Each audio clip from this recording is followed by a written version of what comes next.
మనము కీర్తన పుస్తకము 128వ అధ్యాయము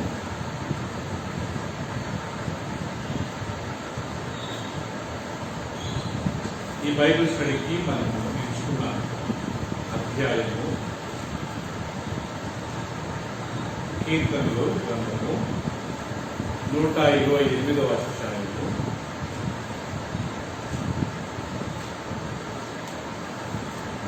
ధన్యులు అనే మాటను మనం ధ్యానించుకుంటున్నాం కదా. ఈరోజు ఒక కొత్త పాఠం నేర్చుకున్నాం. ఎవరు ధన్యులు? కీర్తనలు 128వ అధ్యాయం ప్రకారం యెహోవా యందు భయభక్తులు కలిగి ఆయన త్రోవల యందు నడుచు వారందరూ ధన్యులు. మళ్ళా చదువుతున్నాము. యెహోవా యందు భయభక్తులు కలిగి ఆయన త్రోవల యందు నడుచు వారందరూ ధన్యులు.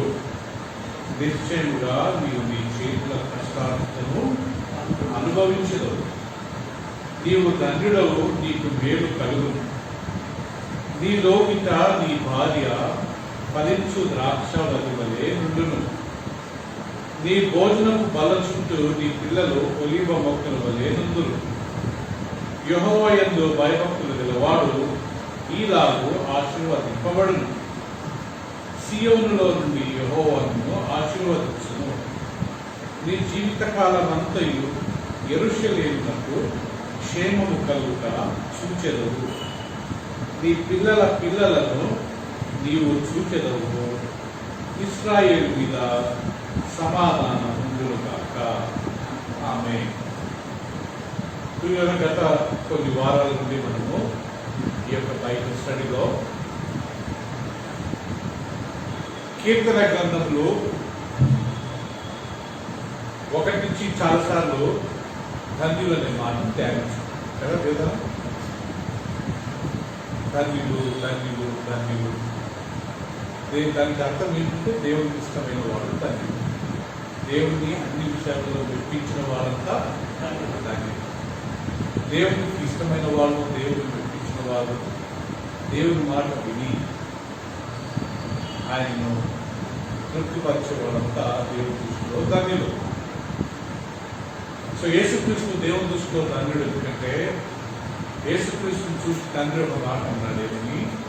ఇదిగో ఈయన నా ప్రియ కుమారుడు, నేను ఆనందించున్నాను కదా. Friends, God said about Jesus, "This is my beloved son, in whom I am well pleased." So God the Father was very much happy about Jesus. So Jesus was a blessed. యేసుక్రీస్తు తండ్రి దృష్టిలో ధన్యుడుగా ఉన్నాడు. ఎందుకంటే యేసుక్రీస్తు దేవుడు చాలా హ్యాపీగా feel అయ్యాడు కదా. అందుకే ఆయన చూసి ఏమంటాడు, ఈయన నా కుమారుడు, ఈయన నేను ఆనందించున్నాను. సో ఈ రకంగా ఉంది కదా. దేవుడు ఎవరైతే ఆనందిస్తారో అదంతా దాన్ని. సో కాబట్టి మనం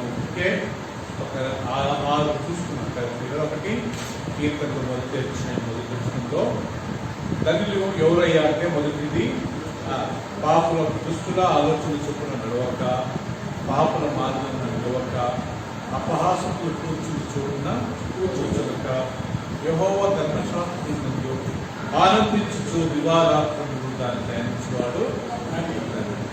సో మొదటిది చెడు సావాసం చేయకుండా ఎప్పుడు దేవుని వాక్యాన్ని ధ్యానించేవాడు కదా. దేవున రెండవది ఎవరు ధన్యులు అంటే, తన అతిక్రమములకు పరిహారం నుండి తన పాపములకు ప్రాయశ్చిత్తం పొందిన వాడు ధన్యుడు. యెహోవా చేత నిర్దోషి అని ఎంచబడి ఆత్మలో కపటము లేని వారు ధన్యులు.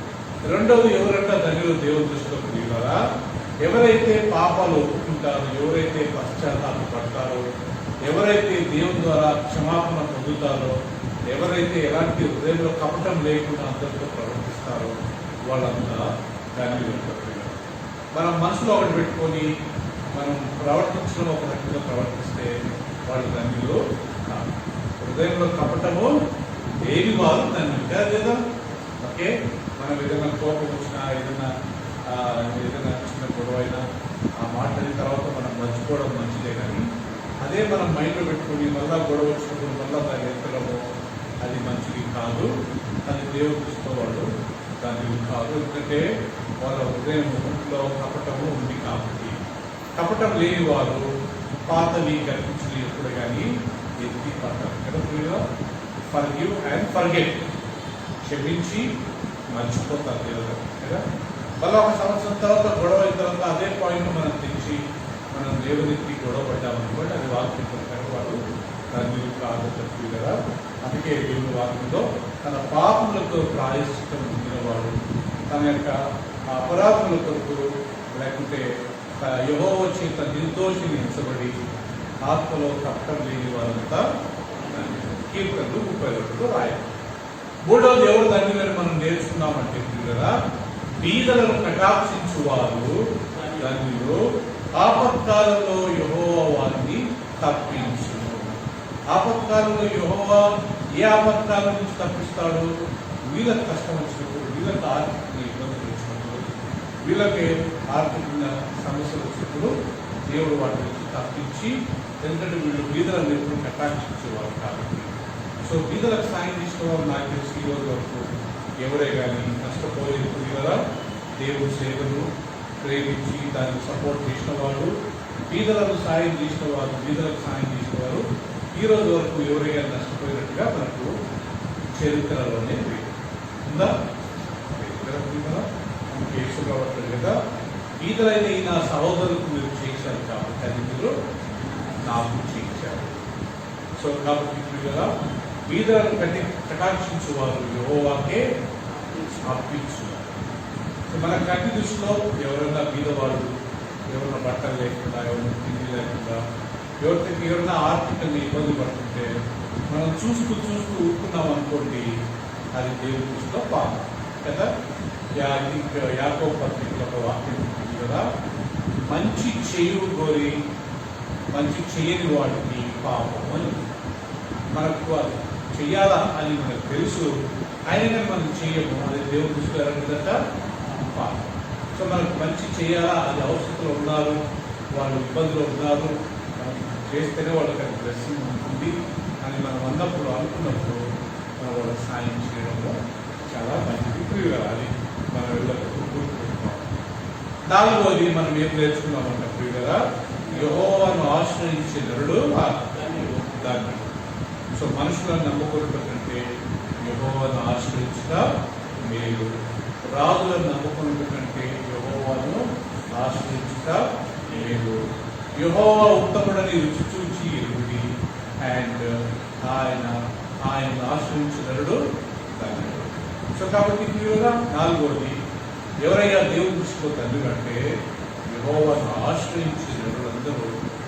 అంటే టోటల్గా ఆయన మీదనే ఆధారపడటం, టోటల్గా ఆయన మీదనే డిపెండ్ కావడం. మన ఫుడ్, మన ఆహారం, మన ఆరోగ్యం, మన ఆర్థిక సమస్యలు, వీటన్నిటి గురించి మనం దేవుడి మీద ఆధారపడటం మనము.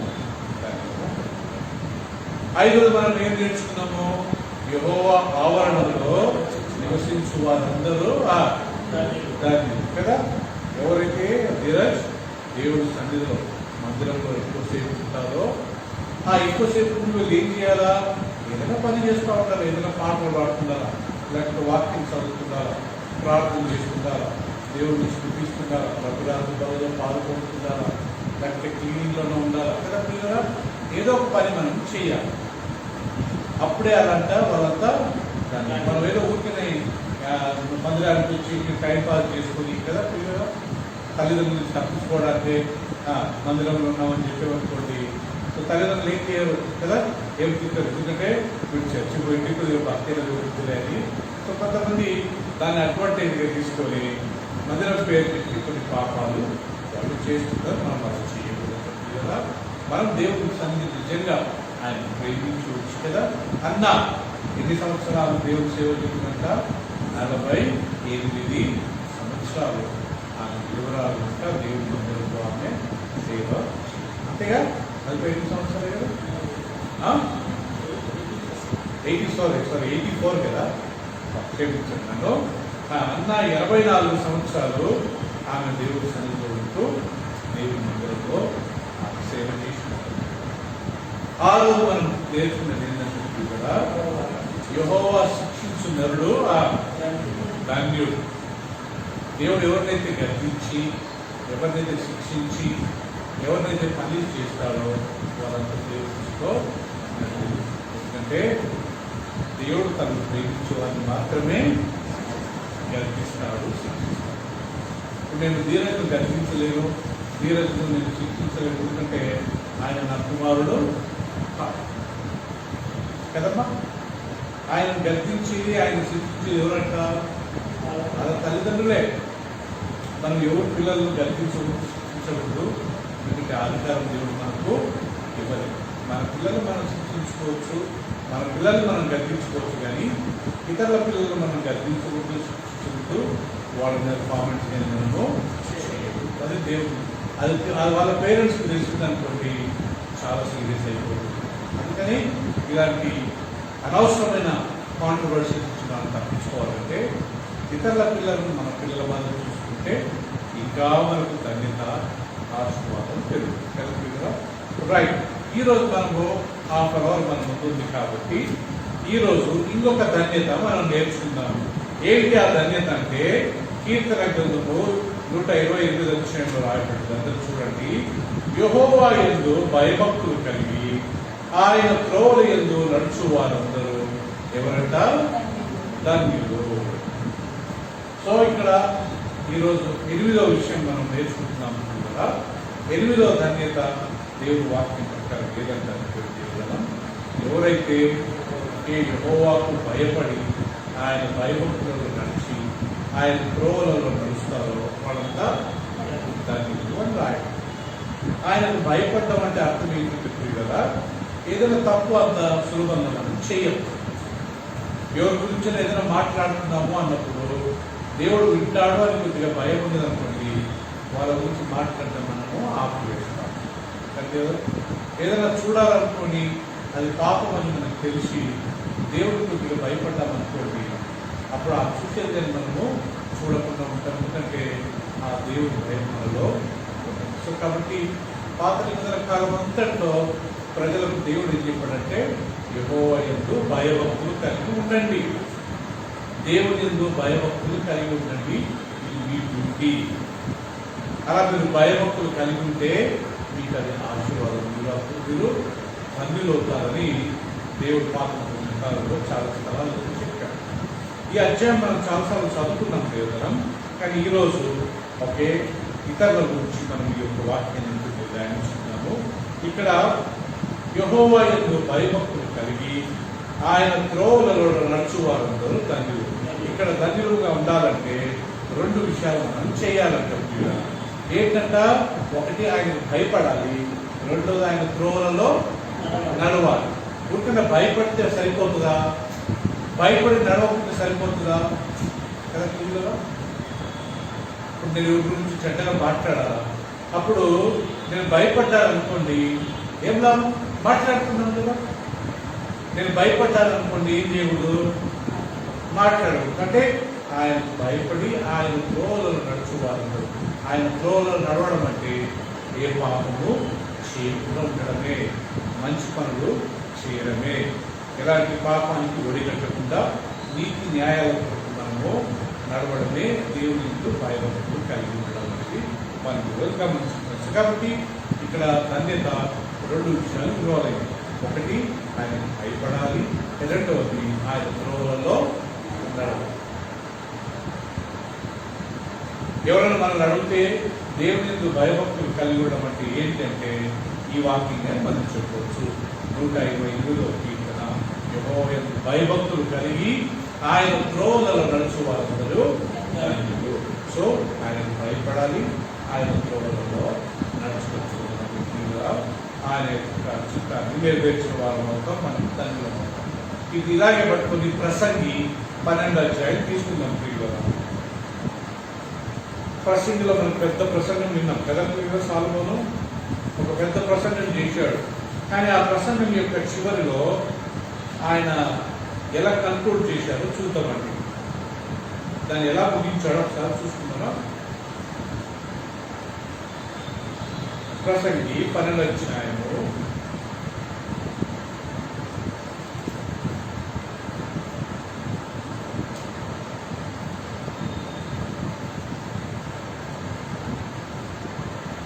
13వ వచనం అందరం గమనించుకున్నాం.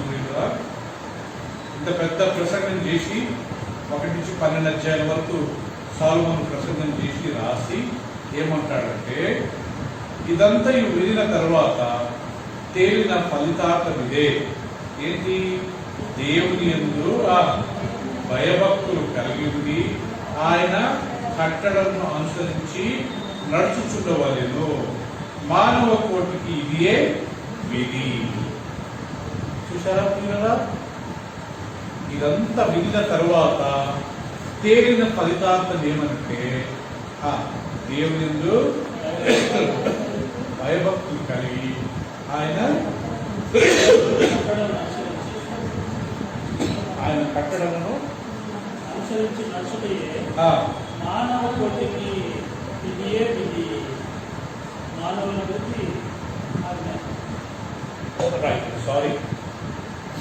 సో ప్రసంగి ఆయన ముగిస్తూ ఆయన కంక్లూడ్ ఏమంటారంటే, ఏదంతా విన్న తర్వాత 1వ అధ్యాయం నుండి 12వ అధ్యాయం వరకు విన్నాం కదా. వ్యర్థము. ప్రసంగిలో ముఖ్యమైన సందేశం ఏంటంటే దేవతనం సమస్తము వ్యర్థమే. సొలొమోను చాలా జ్ఞాని అంటారు. దావీదు కుమారుడు సొలొమోను చాలా జ్ఞాని అంటారు. ఆయనకు లేని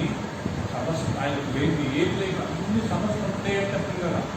ఆయన వేరే రకాల చెట్లను పెంచేవాడంట, వేరే రకాల పక్షులు ఉండేయంట, ఆయన అన్ని టాలెంట్స్ ఉండేయంట. ఏదో మంచి బట్టలు వేసుకునేవాడంట. ఓకే, ఆయన మంచి ఆహారం తినేవాడంట. ఆయనకు ఎంతో ఆస్తి ఉండేదంట, ఎంతో బంగారం ఉండేదంట. చివరికి ఆయన అంటాడు, అంత ఉంది కానీ అంత వ్యర్థమే అని ఆయన చెప్తాడు. సో అంత రాసిన తర్వాత 12వ అధ్యాయానికి వచ్చినప్పుడు చదివే మనకు చెప్తున్నాడు, బాబు గారు వినండి, ఇదంతా 1 నుంచి 12 వరకు మీరు విన్నారు కదా. ఇదంతా విన్న తర్వాత తేలిన ఫలితార్థం ఏంటి? దేవుని యందు ఇప్పుడంతా మీకు చెప్పింది ఎందుకని? మీరంతా దేవుని యందు భయభక్తులు పొంది ఆయన కట్టడంలో మీరు నడవాలి. అదే ప్రతి మానవునికి ఉండే ఒక డ్యూటీ. విధి అంటే డ్యూటీ. నా విధికి నేను వెళ్తున్నాను, ఇది మానవ విధి అంటే మనిషి డ్యూటీ. ఏంటయ్యా మనిషి డ్యూటీ అని చెప్తుంది కదా. మానవ డ్యూటీ ఆయన త్రోవలలో నడవాలి, ఆయనకు భయపడాలి, ఆయన త్రోవలలో మనము నడవాలి. సో చూసారా, ఇక్కడ కానీ ఆయనకు భయపడడం అనే మాట ఇన్వాల్వ్ అయింది, ఆయన త్రోవలలో నడవాలనే మాట ఇన్వాల్వ్ అయింది. సో దేవుని యందు భయభక్తులు కలిగి ఉండడం అంటే ఒకటి, ఆయన ధన్యులుగా ఉండాలంటే 2 విషయాలు. ఒకటి, ఆయన యందు భయభక్తులు కలిగి ఉండాలి. రెండోది, ఆయన త్రోవలలో మనము అలా చేసినప్పుడే ధన్యవాదాలు. ఓకే కదా. సో 128వ కీర్తన తీసుకుందాం మనం మళ్ళీ.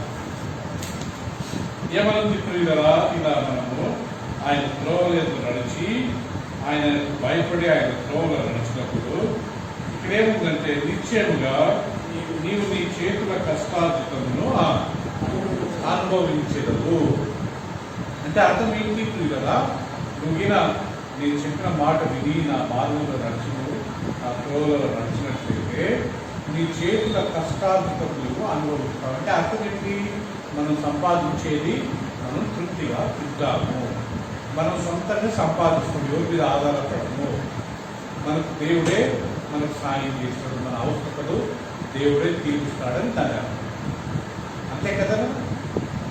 మన ఎవరి మీద డిపెండ్ కావాల్సిన అవసరము లేదు. దేవుడు ప్రతి ఒక్కరికి టాలెంట్ ఇచ్చాడు, ప్రతి ఒక్కరికి సామర్థ్యం ఇచ్చాడు, ప్రతి ఒక్కరికి ఆరోగ్యం ఇచ్చాడు, ప్రతి ఒక్కరికి ఏదో ఒక ఉద్యోగాన్ని కలిగించాడు.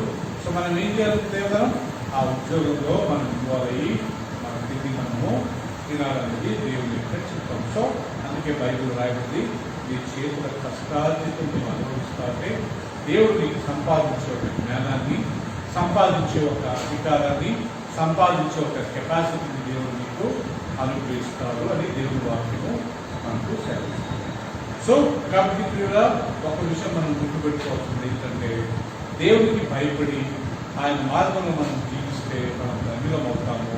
అలా ధన్యులుగా అయినప్పుడు ఫస్ట్ ఆశీర్వాదం ఏంటంటే మన ఆహారం మనమే తింటాము, మన సంపాదన మనమే తింటాము. ఎవరి సంపాదన మీద మనం ఆధారము పడాలి. మన భారతదేశంలో పిల్లలు మీకు తెలుసో లేదో 17 సంవత్సరాలు దాటిన తర్వాత కానీ ప్రతి ఒక్కళ్ళు వాళ్ళ తల్లిదండ్రుల మీదనే ఆధారపడతారు. అది భారతదేశంలో ప్రతి ఒక్క ఇంట్లో జరిగే ఒక ప్రక్రియ. కానీ వేరే దేశాలలో అమెరికా, ఇంగ్లాండ్, ఆస్ట్రేలియా ఈ వేరే వేరే దేశాలలో 17 సంవత్సరాలు అవుతుండగానే ప్రతి అబ్బాయి ప్రతి అమ్మాయి ఇంటి నుంచి వాళ్ళు బయటికి వెళ్ళిపోయి వాళ్ళు సొంతంగా వాళ్ళ కాళ్ళ మీద నిలబడి వాళ్ళు సంపాదించుకొని వాళ్ళ జీవితాన్ని వాళ్ళు పోషించుకుంటారు. అంటే వాళ్ళు వేరే మీద డిపెండెంట్ కానీ కాదు. ఇది ఒక రకంగా మంచిది. ఎందుకంటే మనము 30 సంవత్సరాల పిల్లలకు సాకి వాళ్ళు ఉద్యోగాలు చేయకుండా మనం తెచ్చిపెట్టే తిని వాళ్ళు సరిగ్గా రేపు సెటిల్ కాకుంటే బాధపడేది వాళ్ళకంటే ఎక్కువగా తల్లిదండ్రులమైన పని కదా పిల్లలు.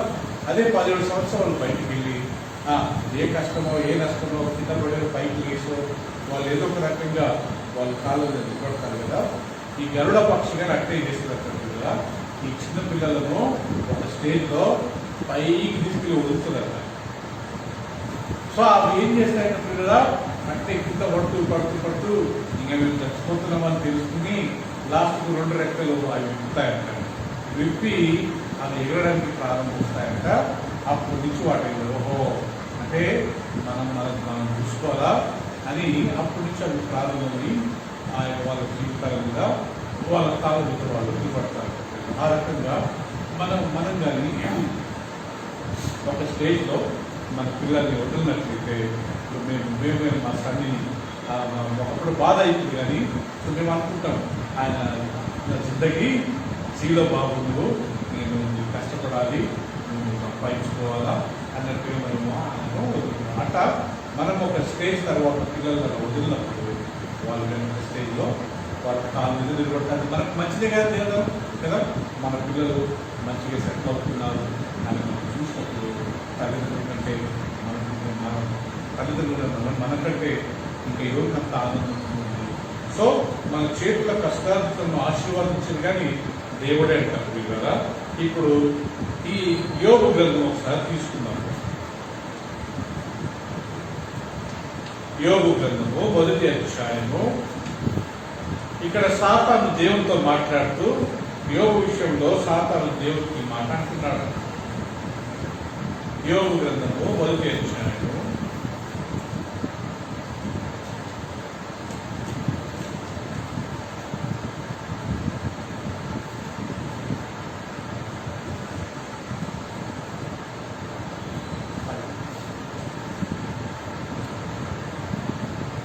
1వ అధ్యాయము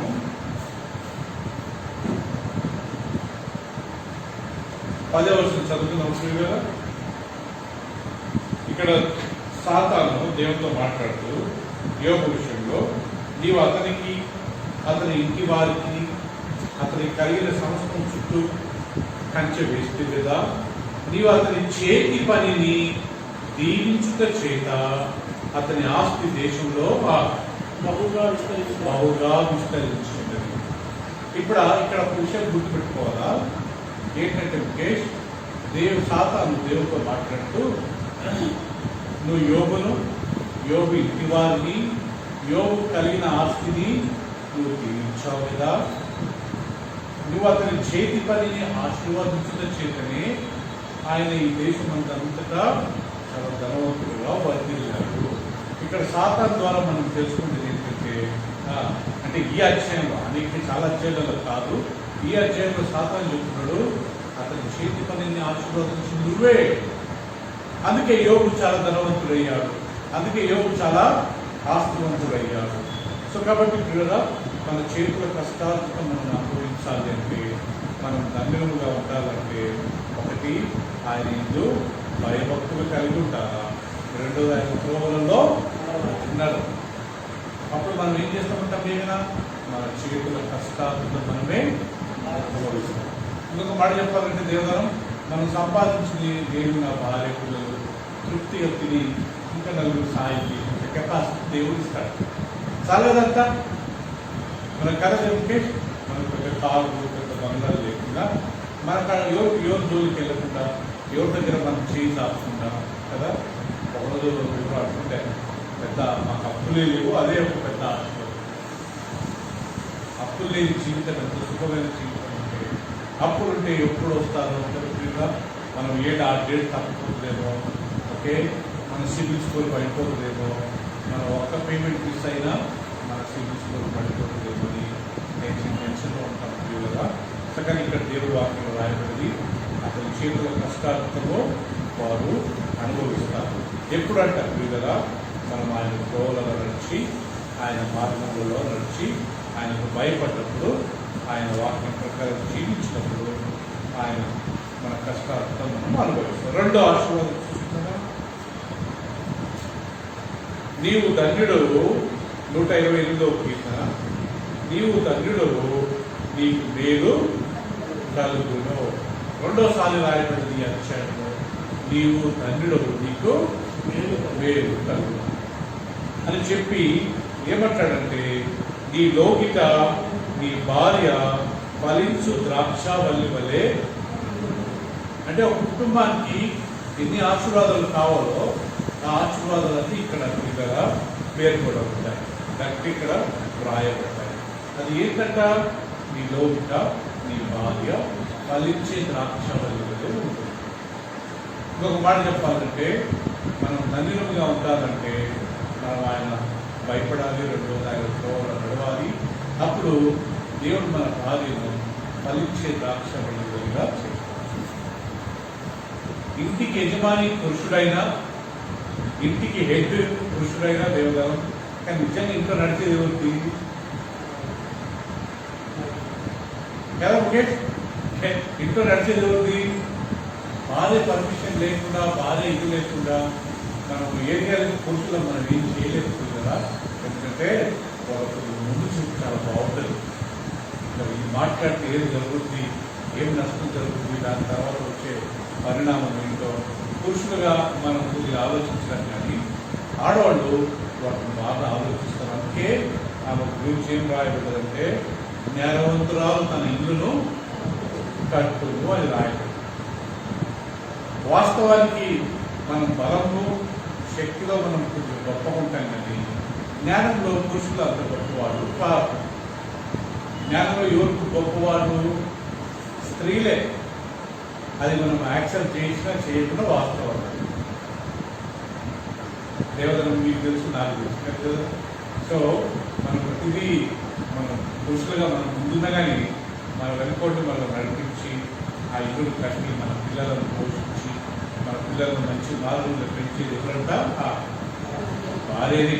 అందుకే భార్య గురించి రాయబడింది నీ భార్య నీ లోకిత ఫలించు ద్రాక్షావల్లి వలె ఉంటుంది. యోసేపు గురించి ఒక మాట రాయబడింది. యోసేపు ఫలించే ద్రాక్షావల్లి మాగా ఉన్నాడు. సో ఫలించడం అనేది ప్రియులుగా ఇతరులకు ఏదైనా చెట్టు తన ఫలాన్ని తన ఇస్తుందా?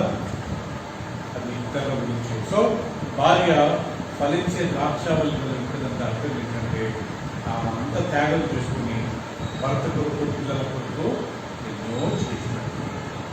అందుకే మనం ఈయన నిజం ధన్యులుగా ఉండాలంటే మన ఇంట్లో మన భార్య మనం కోఆపరేట్ చేసినప్పుడు మనకు సహకరించినప్పుడు మనం నిజం ధన్యులు అవుతాము, మనకు ఆశలు ఉంటాయి. మూడవది నీ లోకిత నీ భోజనపు బల్ల చుట్టూ నీ పిల్లలు ఒలీవ మొక్కల వలె ఉంటారు. మూడో ఆశీర్వాదం ఏంటంటే పైన మన పిల్లల గురించి మాట్లాడుతూ ఎవరైతే దేవుడు పిల్లలు ఇచ్చాడో ఆ పిల్లలు ఒలీవ మొక్కల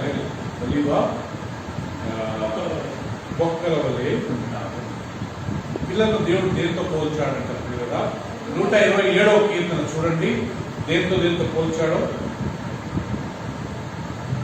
3వ వచనం పిల్లగా 127:3. కుమారుడు యెహోవాను గ్రహించు స్వాస్థ్యం. ఫస్ట్ పిల్లలు దేంతో పోల్చారంటే స్వాస్థ్యము, వాళ్ళు ప్రాపర్టీ, లెగసీ, హెరిడిటరీ. మనం పోయిన తర్వాత మనం వెనకొండేది మన పిల్లలే కాబట్టి కదా. సో మన పిల్లలు దేవుడు దేంతో పోల్చాడంటే కదా స్వాస్థ్యంతో పోల్చాడు. రెండవ దేంతో పోల్చాడు దానికి చూడండి, గర్భఫలము ఆయన ఇచ్చు బహుమానమే. ఒకటి పిల్లలు స్వాస్థ్యము, రెండోది దేవుడు ఇచ్చే బహుమానం, దేర్ గిఫ్ట్ ఫ్రమ్ గాడ్. మూడవ చూడండి, 5వ వచనము, 4వ వచనం, యవ్వన కాలంలో పుట్టిన కుమారుడు బలవంతుని చేతిలోని ఇప్పుడు బాణాలతో పోల్చారు. ఎందుకు మన పిల్లలను బాణాలతో పోల్చారంటే కూడా అదే ఒక విధవరాలు, ఒక గొడ్రాలు, లేకపోతే పిల్లలు లేని ఒక స్త్రీ, ఓకే, ధైర్యంగా ఇతరులతో మాట్లాడితే వాళ్ళు ఏమంటారంటే నీకేం తెలుసుకమ్మా, నీకు పిల్లలు లేరు అని చెప్పి వాళ్ళని పిల్లలా మనం గేలు తీసి వాళ్ళని మనము రిజెక్ట్ చేస్తాం కదా. అదే పిల్లలు ఉన్నారనుకోండి, అలా రిజెక్ట్ చేసి మాట్లాడగలుగుతామా? అన్న ఒకప్పుడు పిల్లలు లేనందుకు తల ఉంచుకొని ఉన్నది, కానీ మొదటి అధ్యాయంలో ఏమనుంది, ఇక గర్వంగా మాట్లాడొద్దు. ఎవరినంటుంది? పెనినంత అంటుంది. ఎందుకు? దేవుడు అంటే ఆమె గర్భఫలాన్ని ఇచ్చాడు. ఇక నీ నోట గర్వపు మాటలు రానియకుము, అనేక పిల్లలుంది దూషించిపోవును. గొడ్రాలు 7 మంది పిల్లలను కనును. ఇదంతా ఎవరికి? ఇండైరెక్ట్ గా పెనీనా. ఎందుకు? ఈమె ఒకప్పుడు అన్నాను చాలా అసహ్యంగా మాట్లాడదు, చాలా వికారంగా మాట్లాడదు. నీకేం తెలుసు, నువ్వు గొడ్రాలు, నీకేం తెలుసు పిల్లల, ఈ రకంగా మాట్లాడుతూ ఆమెను అవమానపరిచేది పిల్లల. ఇప్పుడు ఒకసారి దేవుడు ఆ పిల్లల్ని అనుగ్రహించిన తర్వాత ఆమె ఆ రకంగా మాట్లాడగలుగుతా? ఇప్పుడు ఉల్టా ఈమెనే అనగలుగుతుంది, నాకు పిల్లలు ఉన్నారు. కంప్లీట్గా మన పిల్లలు దేవుడు దేంతో పోల్చాడంట? శ్వాసంతో పోల్చాడు. రెండవది బహుమానంతో పోల్చాడు. మూడవది బాణాలతో పోల్చాడు. 128 వచ్చాయి. 3వ వచనము, మన పిల్లలు ఒలివ మొక్కలతో పోల్చాడు. ఒకరికి ఇక్కడ 4 విషయాలు గుర్తుపెట్టుకోవాలి. పిల్లలు దేంతో పోల్చారు ఒకసారి చెప్పండి. నెంబర్ 1 స్వాస్థ్యం అంటే ప్రాపర్టీ. నెంబర్ 2 బహుమానం అంటే మనకు దేవుడు ఇచ్చే ఒక గిఫ్ట్ అనుకున్నాం. మూడవది బాణములు వంటి వారు. మన పిల్లలు బాణములు వంటి వారు. ఎవరిని ఏదైనా మాట్లాడారనుకోండి, మన పిల్లలే వాళ్ళకి ఆన్సర్ ఇస్తారు. పిల్లలు ఊరుకుంటారా?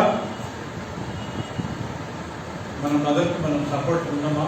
మన పేరెంట్స్కి మన సపోర్ట్ ఉన్నామా? పిల్లలు అదే అంటే ఆ టైంలో మన పిల్లలు ఏ విధంగా పనిపిస్తారంట? బాణాల మొదలు పనిపిస్తారంట.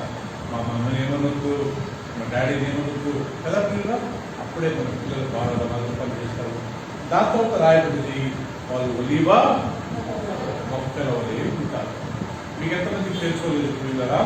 మనం పిల్లలు పుట్టకముందు మనం బ్యాచిలర్ ఉన్నప్పుడు మనం సంపాదించుకుని మనమే ఖర్చు పెట్టుకునేవాడు కదా. ఇంటి నుంచి ఇప్పుడు ఎంత పైసలు దొరికినా ఏం చేస్తాము?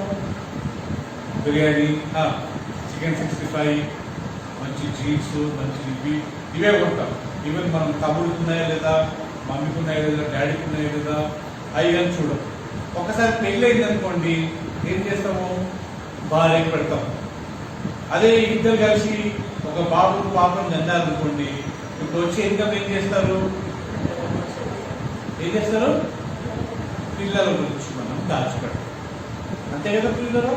ఆ రకంగా సో ఒక్కసారి పిల్లలు పుట్టిన తర్వాత మన గురించి న్యూ బిగినింగ్, ఒక కొత్త ప్రారంభం.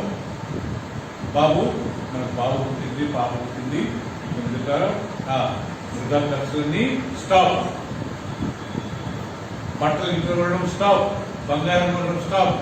పిల్లల పేరు మీద మనకు ఏదైనా జమ చేసుకున్నామని చెప్పి మనం ఏం చేస్తామంటే వాళ్ళ పేరు మీద ఏదో ఒక ప్రాపర్టీ ఏదైనా చేసుకుని, ఎందుకంటే వాళ్ళు ఫ్యూచర్లో వాళ్ళకి చేయాలి కాబట్టి వాళ్ళు ఒకసారి పుట్టిన తర్వాత ఇట్స్ న్యూ బిగినింగ్. నోవా ఒక పావురాన్ని పంపించాడు. పావురాన్ని పంపి ఎందుకు పంపించాడంట? ఈరోజు వర్షం పడుతుంది కదా, నీరు తగ్గాయో లేదో, భూమి మీద మనం కాలు పెట్టడానికి అవుతుందో లేదో ఎట్లా తెలుసుకుండాలా అని చెప్పి ఒక పావురాన్ని పంపాడంట. ఆ పావురం ఏం చేసిందంట? వస్తా నుంచి ఒలివ మొక్కను పట్టుకొని వచ్చిందంట. అంటే అర్థం ఏంటి? నీళ్లు తగ్గినట్టే మొక్కలు మొలుస్తున్నాయి, అదే కదా అర్థం. సో అంటే అర్థం ఏంటి? ఇప్పుడు అంత నాశనం అయింది, ఇప్పుడు న్యూ బిగినింగ్, కొత్త ప్రారంభం. ఆ కొత్త ప్రారంభానికి ఏమి గుర్తు? ఒలివ మొక్క. ఇప్పుడు చెప్పండి, మన పిల్లలు దేనితో సమానము? ఒలివ మొక్క దేనితో సమానము? కొత్త ప్రారంభం. ఇప్పుడు మనం ఎంత సంపాదించినా, ఎంత వచ్చినా ఫస్ట్ మన పిల్లల గురించి మనం ఆలోచిస్తాం. పాప పెళ్లి గురించి, బాబు పెళ్లి గురించి, వాళ్ళ ఫ్యూచర్ గురించి, కనుక వాళ్ళకి బంగారమో లేకపోతే వాళ్ళ పేరు మీద ఏదైనా ఒక ఎఫ్డిఓ ఏదో ఒకటి చేసుకుంటాం. సో ఇక్కడ అంతే పిల్లల గురించి రాయమంది. మీ పిల్లలు మీ వాళ్ళ చుట్టూ ఎలా ఉంటారంట? ఒలివ మొక్క రావాలి. ఓకే నుంచి. సో దేవుడు మన వాక్యాన్ని చూసుకొని ఒక ప్రాక్టికల్ మనం ప్రతిసారి దేవుడు వాక్యాన్ని ధ్యానించుకుంటాం. నేను అప్పుడప్పుడు యూట్యూబ్లో చూసుకుంటాను, కొంతమంది పాస్టర్లు వేరేటోళ్ళ పాస్టర్ల గురించి మాట్లాడి గొడవడమే కానీ కనీసం ఒక్కడైనా సరిగ్గా వాక్యం చెప్పినట్టు నేను గుర్తులేదు కదా. ఆ పాస్టర్ ఇంట, ఆయన ఇంటన్నాడంట. అంటే వీళ్ళు డిబేట్ పెట్టుకుంటారు, ఈ పాస్టర్ ఇంట, ఆ పాస్టర్ ఇంట. ఓకే, ఒకరు క్రాస్ బొట్టు పెట్టుకుంటారని వాళ్ళ మీద ఒకరు గొడవడము. సో ప్రియులరా, మనకు అలాంటి వద్దు. మనం అయినంత వరకు చిన్న వాక్యాన్ని ధ్యానించుకుని వెళ్ళిపోవాలి. కానీ వేరే వాళ్ళ గురించి మనం ఇక్కడికి రావాలి కదా. నుంచి మనం dedicate only the word of God. So కాబట్టి ప్రియులరా, ఒకటి మనం ధన్యులుగా ఉండాలంటే ఆయన ఎందుకు భయభక్తులు కలిగి ఉండాలా. రెండోది ఆయన మనం దేవుడికి భయపడి చేసే పాపాలను చేస్తే ఆయన త్రోవలో నడిచినట్టు అవుతుందా? ఎవరికి మనం ఆయనకు భయపడుతున్నామంటే ఏ పాపము చెయ్యము, ఎవరి గురించి చెడుగా మాట్లాడడం, ఎవరి మీద కామెంట్స్ చెయ్యము. అది ఆయన త్రోవలో నడవడం. నాకు ఎందుకు బాబు సైలెంట్ ఉంటాను అనుకున్న వాళ్ళంతా దేవుడి దృష్టిలో ధన్యులు కదా. ప్రతి దాంట్లో మనం ఇన్వాల్వ్ అయ్యాను అనుకోండి, మనం ధన్యులం అవుతామా? గొడవ పడుకుంటా ప్రతిసారి మన ట్రాక్ రికార్డుతో పాటు చేసుకుంటే మనం ధన్యులం అవుతామా? సామ్ 128లో తీయండి మళ్ళీ 128. ఇప్పుడు వర్స్ 4.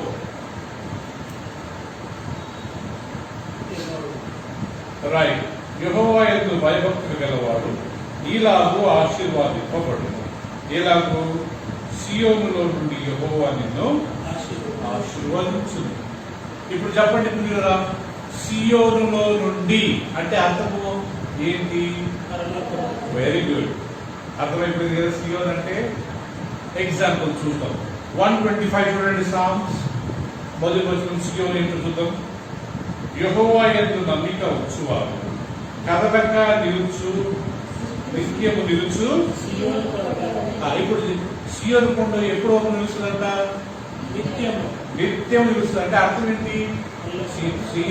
సియోను కొండ ఏంటి? అదొక పరలోక రాజ్యం. రైట్. 127లో వర్స్ 3, సారీ 128లో అది దేవుడు ఎక్కడున్నాడంట? సియోనులో నుండి నిన్ను ఆశీర్వదించును. సో ఇంకో మాట చెప్పాలని చెప్పి కదా, ఎవరైతే దేవుని మార్గంలో నడవాలనుకుంటున్నారో, ఎవరైతే ధన్యులుగా ఉండాలనుకుంటున్నారో కదా, వాళ్ళ దేవుడు ఏం చేస్తాడంట? సియోనులో నుంచి వారిని ఆశీర్వాదిస్తాడు. అంటే అర్థం ఏంటి? మనకి ఎలాంటి మధ్యవర్తి అవసరం ఉండదు. ఒక స్టేజ్ వస్తుంది, డైరెక్ట్ గా దేవుడే మనలో ఒక స్టేజ్ లో మధ్యవర్తి అవసరం ఉంటే, కానీ ఇప్పుడు అంత మధ్యవర్తి అవసరం ఉంది. మనకు ఒక సేవకుడు కావాలి వాక్యం చెప్పడానికి. కానీ మనం డైరెక్ట్ మాట్లాడాలంటే ఎవరి ద్వారా పోవాలా? డైరెక్ట్ మాట్లాడుకోవచ్చు. ఎవరికి అవసరం ఉందా? ఇప్పుడు పాత నిబంధనలో యాజకుడు అవసరం కదా. ఇప్పుడు యాజకుడు అవసరమా? ఇప్పుడు రిక్కి నీకేమైనా కావాలంటే నా దగ్గరకు వచ్చి అంకుల్ మీరు ప్రేయర్ చేయండి అని అడుగుతామా? నువ్వు ప్రేయర్ చేసుకుంటే దేవుడు 100% వింటాడు. నేను నీ గురించి ప్రార్థన చేస్తూ 1% దేవుడు వింటాడు. చెప్పండి ఏది ఎఫెక్టివ్? 100%, 1%? ఎవరు చేసుకుంటే 100%? నేను చేసుకుంటే 100%. నా గురించి వేరే వాళ్ళు చేస్తే 1%. అందుకని మనం అయినంత వరకు ఏం చేసుకుంటాం? మన సొంతంగా మనమే ప్రార్థన చేసుకోవాలి. సొంతంగా మన పాపాలు మనమే ఒప్పుకోవాలా, సొంతంగా మనమే బైబిల్ చదువుకోవాలా, సొంతంగా మనమే ప్రార్థన చేసుకోవాలా, సొంతంగా దేవుడిని మనమే అడగాల. అప్పుడు దేవుడు ఏం చేస్తాడంటే మన అవసరాలు తీర్చి మనను ఆశీర్వదిస్తాడు. సియోనులో నుండి యెహోవా నిన్ను ఆశీర్వాదిస్తాడు అంటే అర్థం ఏంటంటే పరలోకం నుండి దేవుడు నిన్ను ఆశీర్వాదిస్తాడు. ఎప్పుడు ముఖేష్ మనం ఆయన త్రోవలో నడుచాలి. ఏ పాపం జోలికి వెళ్ళను. అన్ని అయినంత వరకు ఎవరు చూసినా చూడకుండా చాలా ఇంటిగ్రిటీ, హానెస్ట్గా ఉండాలి. మనిషికి ఒకటి మాట్లాడి మనిషి వెనక ఒకటి మాట్లాడదు. అలా హానెస్ట్గా ఉన్నప్పుడు దేవుడు ఏం చేస్తుంటా సియోనులో నుండి మనల్ని ఆశీర్వాదిస్తాడు. మధ్యవర్తి మన కొరకు ప్రార్థన చేసినా చేయకుండా దేవుడు మాత్రం డైరెక్ట్గా ఆశీర్వాదిస్తాడు. అందుకే యేసుప్రభు చనిపోయినప్పుడు నుంచి అతి పరిశుద్ధ స్థలానికి ఒక తెర ఉండేదంట, ఒక కర్టన్ ఉండేదంట, ఈ టైప్ కర్టన్. సో దాని లోపల అతి పరిశుద్ధ స్థలం, దాని లోపల దేవుడి మందస్సు పెట్టే ఉండేది. అక్కడ దేవుడు ఎలా ఉంటుంది? ప్రధాన యాజకుడు సంవత్సరానికి ఒకసారి వెళ్ళాలి. అందరి ప్రార్థన విజ్ఞాపనలు ధూపాలు తీసుకుని వెళ్ళాలి. ఆయన వెళ్ళినప్పుడు ఆయన నడుముకు ఒక బెల్లు కట్టుకునేవాడంట, గంట. ఆయన కాళ్ళకు ఒక చేయి కట్టేవారంట. ఆయన లోపలికి వెళ్ళి ఒకవేళ ఏదైనా పాపం చేసి లోపలికి వెళ్ళాడు అనుకోండి, కింద మరి చనిపోతాడు. ఆయన చనిపోయాడా లేడా అంటే ఆ బెల్ట్ ఆయన తిరుగుతూ ఉంటే ఆ బెల్లు సౌండ్ వస్తూ ఉంటుంది. ఒకవేళ ఆ బెల్లు సౌండ్ వచ్చి ఆగిపోయింది అనుకోండి, ఏమని అర్థము? ఆయన చనిపోయాడు. ఆయన చనిపోయాడని ఎవరు లోపలికి వెళ్ళారు అనుకోండి, వాళ్ళు చనిపోతారు. అందుకు వాళ్ళు ఏం చేసేవారంటే ఆ కాళ్ళకు చేయి కట్టారు కదా, ఆ చేయి పట్టుకుని లాగేవారు. అంటే అతి పరిశుద్ధ స్థలం ఎవరు? యాజకుడు ఒక్కడే, ప్రధాన యాజకుడు ఒక్కడే. అది సంవత్సరానికి కదా. ఇప్పుడు యేసుప్రభు ఎప్పుడైతే శిలువలో చనిపోయాడో ఆ యొక్క అతి పరిశుద్ధ స్థలానికి, నార్మల్ పరిశుద్ధ స్థలానికి ఉన్న ఆ యొక్క తెర చిరిగిపోయింది. అంటే అర్థం ఏంటి మీ కదా? ఇక్కడ ఇప్పుడు ప్రధాన యాజకుడు ఒక్కడే కాదు, అందరూ వెళ్ళవచ్చు, ఎవరైనా వెళ్ళవచ్చు. అందుకే బైబిల్లో ఒక వాక్యం ఉంది, మత్తయి సువార్త 7:7 చదవండి. మత్తయి సువార్త 7వ అధ్యాయం 7వ వచనము చదవండి కదా. 7:7 మత్తయి సువార్త 7వ అధ్యాయము 7వ వచనం చూడండి. అడుగుడి మీకు ఇవ్వబడును, వెలుగుడి మీకు దొరుకును, తట్టుడి మీకు తెరవబడును. అడుగు ప్రతివాడు వెతుకు ప్రతివానికి దొరుకును, తట్టు ప్రతివానికి తెరవబడును. అరిగి చదువు loudly. Ask and it shall be given unto you. Ask and it shall be given unto you. Seek and you shall find it. Seek and you shall find it. Knock and it shall be open unto you. Knock and it shall be open unto you. Tarvata. For everyone that asks receives, and he that seeks find it, and to him that knock it will be open. Okay. So I ask, it shall be given unto you. Knock and you shall find. And seek and you shall find. Knock, it shall be open to you. Everyone that asks ఈ మాట గుర్తుపెట్టుకోవాలా. ప్రార్థన ఎవరు చేయాలంటే నుంచి everybody that ask, అడుగు ప్రతి వాడికి. ధీరజ్ అడిగినా దేవుడు ధీరజ్ ఇస్తాడు, తిరిగి నువ్వు అడిగినా నీకు ఇస్తాడు. కానీ మనం అడగాలి. అడిగినప్పుడు ఎలా అడగాలంట? విశ్వాసం. దేవుడిని ప్రార్థించినప్పుడు ఏం చేయాలంట? ఎందుకంటే ఆయన మనకు కనబడాడు కదా, కనబడలేదు కాబట్టి మనం ఏం చేయలేప్పుడు విశ్వాసంతో చేయాలి. ప్రభు నేను నమ్ముతున్నాను, ప్రభు నేను విశ్వసిస్తున్నాను, నువ్వు నా ప్రార్థన జవాబు కావాలి. మనం ధన్యులుగా ఉండాలా అంటే ప్రియులరా, మనం ఒకటి ఆయన భయపడాలి, రెండోది ఆయన త్రోవలో నడవాలి.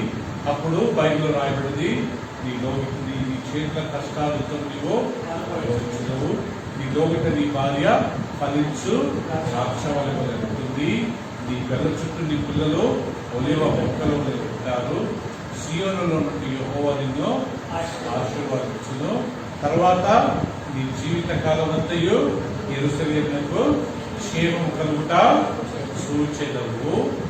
అంటే ఒక మాట చెప్పాలంటే, మనం బ్రతికినన్ని రోజులు మనం ఉన్న ఏరియా, మనం ఉన్న కాలనీ, మనం ఉన్న సిటీ, మనం ఉన్న టౌన్, మనం ఉన్న విలేజ్ని దేవుడు ఏం చేశాడంట? ఆశీర్వదిస్తాడట. దేవుడు సుధమ కుమారుని నాశనం చేయాలనుకున్నప్పుడు దేవుడు ఏంటి అబ్రాహాము అన్నాడంట, ప్రభా ఒకవేళ సుధమ కుమారులో 50 మంది నీతిమంతులు ఉంటే నువ్వు వాళ్ళని నాశనం చేస్తావంటే, అప్పుడు దేవుడు అంటాడు, అబ్రాహాము నువ్వు 50 మంది నీతిమంతులు నాకు చూపించావు అనుకో ఆ పట్టణంలో, ఆ 50 మందిని బట్టి నేను ఆ పట్టణాన్ని నాశనం చేయకుండా కాపాడుతాను. ఈయన కనపడ్డారా 50 మంది నీతిమంతులు? లాస్ట్ 40 మంది నేను అడుగుతాను, ప్రభావ 40 మంది ఉంటే నువ్వు చూపేయాలి, 40 మందిని నేను కాపాడుతాను. ఆయన చూపించలేకపోయాడు. 30 మంది అబ్రాహాము దేవునితో నెగోషియేట్ చేస్తున్నాడు, పిల్లల బేరం ఆడుతున్నాడు. 50 తర్వాత 40 తర్వాత 30 మంది ఉంటే ప్రభావ నాశనం చేస్తా చెయ్యరు బాబు. మరి 20 మంది 20 కూర్చుండి, ఇప్పుడు 20 మంది ఉంటే చెయ్యరు బాబు. మరి 10 మంది ఉంటే 10 మందిగా చూపి నేను చేయను. 5 మంది ఉన్నాయని చేయను. 5 మంది నలుగురే ఉన్నారు. ఎవరు చెప్పండి? లోతు భార్య, లోతు 2 కూతురు. ఎంతమంది ఉన్నారు? 5వ వాడు. అప్పుడు దేవుడు ఆ నలుగురిని నాశనం చేశాడా? చేయలేదు. ఏం చెప్పాడు? మీరు బయటకు వెళ్ళండి, నేను ఈ పట్టణాన్ని నాశనం చేస్తున్నాను, మళ్ళా వెనక్కి తిరిగి చూడకండి.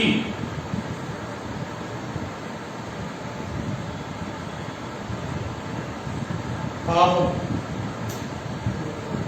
లోతు భార్య అంత సంపాదించుకొని అబ్రాహాముతో ఉండి, లోతు బాగా సంపాదించుకున్నాడంటే దేవత అంత సంపాదించుకునేది పోయి అక్కడ సొదమ గొర్రెలు మొత్తం ఇన్వెస్ట్మెంట్ అంతా చేసిందండి. ఎట్లుందంటే, నేను మార్కాపురం నుంచి వచ్చి హైదరాబాద్లో మస్తు సంపాదించుకొని మార్కాపురంకి వెళ్ళా, మంచి ఇల్లు కట్టుకొని మంచి పొలాలు కొట్టుకున్నాడు. దేవుడు మార్కాపురంలో నాశనం చేస్తున్నాడు. ఎగ్జాంపుల్ చెప్తున్నా బాబు, విరోటలు నా మీద కోపడవద్దు, నేను మార్కాపురం వాటి కాబట్టి అంటున్నాను. సో నా ఊరిని దేవుడు నాశనం చేస్తున్నాడు. అప్పుడు దేవుడు ఏం చేశాడంట, సైమన్ నువ్వు నీ భార్య నీ 2 కూతుర్లు ఆ మార్కాపురం వదులుకొని వెళ్ళిపోండి. ఆ నిప్పును పంపినప్పుడు మీరేం చేయొద్దు, తిరిగి చూడవద్దు. సో ఏమైందంటే పిల్లల పోతూ లోతు భార్య తిరిగి, అయ్యో 2 సంవత్సరాలు సంపాదించిందంతా పోయిందా. ఏమైందంటే ఆమె అక్కడ ఉప్పు స్తంభంగా మారింది. అంటే ఇక్కడ దీన్ని బట్టి మనం ఏం అర్థం చేసుకుంటాము కదా, దేవుడు 5 మంది నీతిమంతులు ఉన్నా నేను కాపాడుతానంటే 5 మంది లేవుంటాడు. అయినా ఆ నలుగురిని కాపాడాడు. సో నీతిమంతులు ఏ పట్టణంలో ఉన్నా, ఏ గ్రామంలో ఉన్నా వాళ్ళని తప్పించిన తర్వాతనే దేవుడు నెక్స్ట్ కార్యక్రమము చేస్తాడు. కాబట్టి నీ జీవితకాలం అంతా యెరూషలేమునకు క్షేమం కలుగుట చూచెదవు, నీ పిల్లలను నీవు చూచెదవు. ఇంకా ఒక మాట చెప్పాలంటే, మనం మీద దేవుడికి భయపడి ఆయన త్రోవల రక్షణ చేద్దాం. తప్పకుండా కనీసం ఒక 2-3 తరాలు ఉన్నాం కదా. ఇప్పుడు పరిమళ అమ్మ 2 తరాలు చూసి అంతేనా పరిమళ. ఇప్పుడు మేఘనాకి పెళ్ళి అయిందనుకోండి, ఆ ముఖేష్ పెళ్ళి అయిందనుకోండి, వాళ్ళ పిల్లలు పుడితే ఎన్ని తరాలు చూసినట్టు? 3 తరాలు అంతే కదా. ఇప్పుడు మా అమ్మమ్మలు కానీ 2 తరాలకు చూసాం. మేము మా పిల్లలు రేపు సన్నికి ప్రిన్సికి పిల్లలు పుట్టారనుకోండి, ఎన్ని తరాలు చూసినట్టు? అలా బైబిల్ రాయబడి నీ పిల్లలు నువ్వు చూస్తావు అన్నప్పుడు మనం ఏం చేయాలి? కనీసము 2 లేకుంటే 3 కాకుండా 4 తరాలు వేసుకుంటాం కదా పిల్లలా. ఈ 2 తరాలు చాలా కామన్ గా చూస్తాం. కనీసం మనం ఏం చేసుకోవాలా? 3 లేకుంటే 4 తరాలు మనం వేసుకోవాలా? ఆయన దేవుడి చిత్తమే. దేవుడు ఇచ్చాడనుకో వెళ్ళదు, వదిలేరా బాబు 4 వదిలేదు 3 చూసుకున్నాం అంటే చాలా చాలా హ్యాపీ ప్రభావ.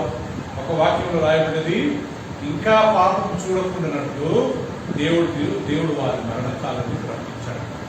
కొంతమందిని ఇంకా ఘోరమైన పాపాలు చూడకుండా ఉండాలని ఇప్పుడే వాళ్ళని పరలోకాన్ని తీసుకెళ్తారు.